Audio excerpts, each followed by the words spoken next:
do you really believe that January 6th was a peaceful protest? Would you really call it that, considering people breaching police lines? Some people were armed.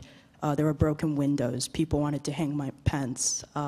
Why do you really consider it a peaceful protest? Oh, I didn't call it a peaceful protest. I referred to the pro-life advocates outside of Sant'Angela's abortion clinic as peaceful protesters. What I said of the January 6thers is that they were largely not violent at all. Not one of them brought any weapons. There was no plan of insurrection or anything like that. And the most famous faces from that day were actually escorted in by the Capitol Hill police and were given a private tour. So most of what we were told about that day was just a flat-out lie. Now, this doesn't mean that all of them or most of them acted appropriately. It doesn't mean that they didn't commit some kind of transgression. I joke about them being arrested for cracking a Coors Light in the Capitol Rotunda, but I suppose you're not supposed to crack a Coors Light in the Capitol Rotunda, and so there should be some proportional sort of punishment for that, but there isn't. And taken in conjunction with the protest movement, so-called fiery but mostly peaceful protest movement, we were told, that took place for the 8 months before January 6th, when BLM and Antifa burned the country to the ground coast to coast and attacked federal buildings, by the way, and killed people and robbed and looted and murdered. So many of those people got off with nary a slap on the wrist. Meanwhile, the horn hat guy, who to my knowledge didn't commit any actual crime on that day, was in prison for 41 months. That's just completely insane. And the only way to view it with any sort of sanity is to recognize that this was the Biden administration punishing political dissidents. You know, when dissidents go to prison, sometimes they're very smart about it and they act in a way that is so clear to the public that they didn't do anything wrong. You think of someone like Martin Luther King or Gandhi, maybe. But very often when dissidents are jailed, they have done something wrong. And they're jailed not on no grounds, but on extremely trumped-up charges. And I think that's what we're seeing here. We're seeing extraordinarily, absurdly trumped-up charges for the January 6th people, or even more so for the peaceful pro-life demonstrators outside of Sant'Angelo's facility. And you're seeing people who have actually committed heinous crimes being let off with a slap on the wrist. This is why Martin Luther King popularized that line, injustice anywhere is a threat to justice everywhere. And it's a true line. That's very important. You know, justice is a habit of the will, habit of virtue that inclines our will to render to God that which he deserves. That would be religion broadly, which is the highest form of justice. And justice applied to everybody would be giving people what they deserve. And so when you have two tiers of justice, you don't have justice at all.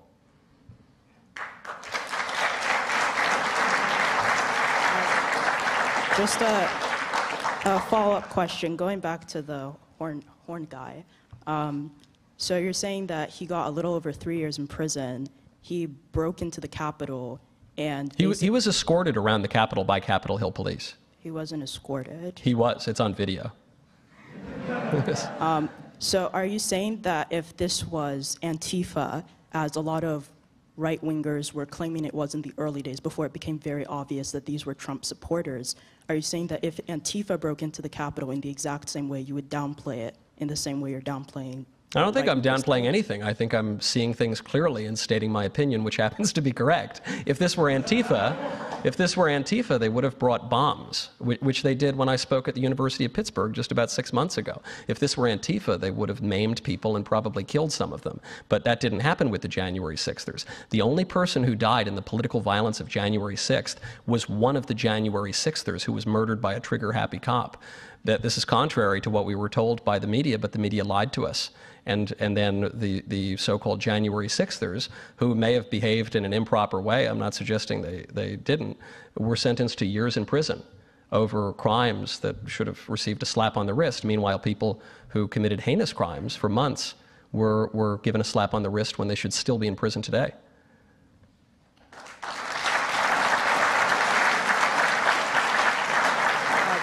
One more follow-up question. So in the last question, you were addressing directionality and how right now America isn't at the point where China is, but we're going in that direction.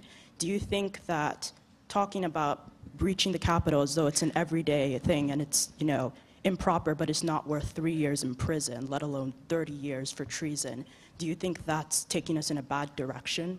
I suppose the question would have to be, what do you mean by breaching the Capitol? If you're talking about the horn hat guy, he was escorted around. He didn't breach anything. He was escorted by the police.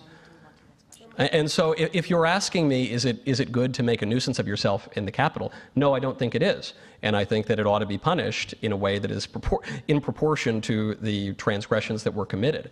But I think according to most people, first of all, they believe that the January 6th people killed people, they committed all sorts of acts of violence that day. That did not happen. They believe that they committed an insurrection, tried to run a coup d'etat. The horn hat guy was standing there on the floor. He could have taken over the country, but they didn't have an alternate constitution to put in. And as I mentioned, none of them had any weapons.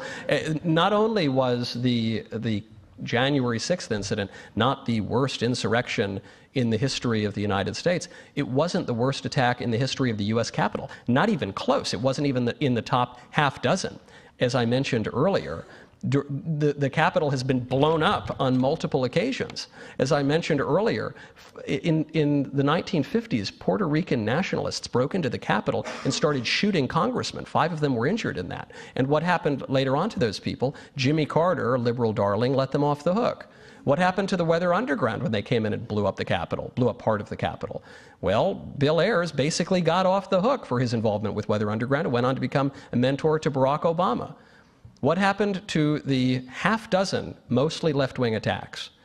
We don't even remember them. People think that the January 6th lectern guy smiling with Pelosi's podium was the gravest assault on the Capitol. It's a farce, and it has made a farce out of our criminal justice system to see it treated in this way. I found your remarks very thoughtful, but I did have a problem. So at the risk of paraphrasing, you describe liberty as the ability to conform more closely to the will of God.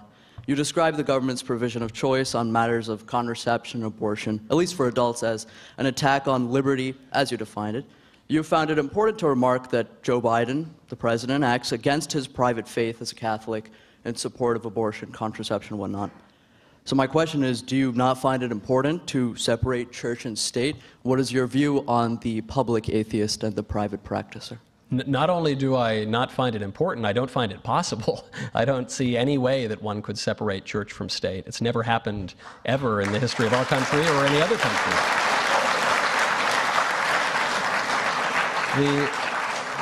The unfortunate phrase in our national context comes from the private writing of Thomas Jefferson. You won't find it anywhere in the Constitution or the Declaration of Independence.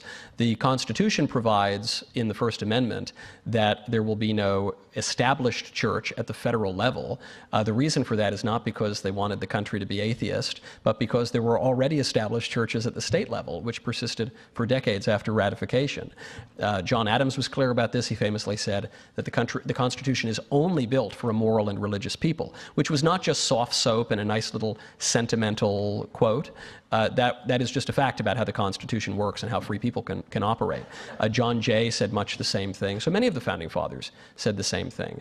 The other reason why you can't separate church from state is that any law presupposes a religious view, because all law ultimately refer to the moral law, and the moral law has recourse to religion. I mentioned earlier what religion is. Religion is a habit of virtue that inclines the will to render to God what God deserves. That's all it is. And so if we're going to pass a law about abortion, then we need to make some moral argument. For instance, it's bad to slaughter babies, would be, I think, the good argument, and the weak argument is women should be able to do whatever they want and sleep with terrible men. I don't think that's very convincing, but that's the argument that the libs make, and it's a moral argument too. And you battle those out and you see which one has the stronger moral reasoning. But this is true even if you're talking about laws about parking tickets. Even if you're talking about the marginal corporate tax rate. Ultimately, you must make moral arguments. And we can't avoid politics, obviously. We're talking about government. We're standing here in the nation's capital. We can't avoid politics because man is not an island entire unto himself. Man is the social creature and the political animal. We are meant to live together. And at the most fundamental level, we're coupling creatures. So men are for women in families, which is the bedrock of society, and the rest of society springs up from that. So we can't avoid that question. And we are made in the image and likeness of God, whether we want to admit it or not. You know, I have no problem with our atheist friends. I was an atheist myself for 10 years, so I have a great deal of sympathy. But their delusions do not contradict the way that societies have always worked for all of human history, or rather they don't mean that we have to upend the way that society really works. Man, being made in the image and likeness of God, will find his true end only in God. The very fact that we can speak intelligibly and you can understand what I'm saying and vice versa by these symbols that are coming out of our mouths that refer to some objective reality outside of us is because the universe is intelligible, because it was created by an intelligence. And so, you know, if you want to have a flourishing country, you have to presuppose that God exists. That's what our founding fathers did, even the most liberal among them. Thomas Jefferson was kind of the lib of the founding fathers, but don't forget, in the Declaration of Independence, he says, we hold these truths to be self-evident, that all men are created equal and endowed by our Creator with certain unalienable rights. So the country presupposes the existence of God. Thank God that that is the case, or the country would not have lasted 2 weeks.